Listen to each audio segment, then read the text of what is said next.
pendulum has swung very, very far in the direction of professional degrees. Whereas if you go back into antiquity, India was the home of sort of the liberal arts, going back to Nalanda and Takshashila, but even back, when our first higher ed institutions were started in the 1850s. So in the last 50 years, I think the pendulum swung too far. We thought it needs to move in the other direction. And as a result, kids are unidimensional. There's no authentic learning sort of taking place, and we're not building 21st century skills in our college students. So the idea of the Young India Fellowship Program and Ashoka University is really to build this apex institution that proves to India that the liberal arts model is the right model for higher ed.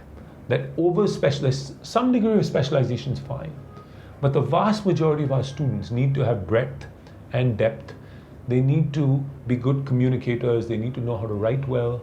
They need to have a spirit of public service. They need certain leadership skills, and they need a love for learning, because they're going to be constantly learning. Versus people who've gone through this rote system which is very narrow, particularly as the world is changing, jobs are changing, etc. One way to do that is, of course, to advocate and all of that, but it's going to be very hard to change the structure when the 70% that are private really are focused on professional degrees, making money, and the 30% that are government are somewhat lethargic, bureaucratic, etc. It's hard to change.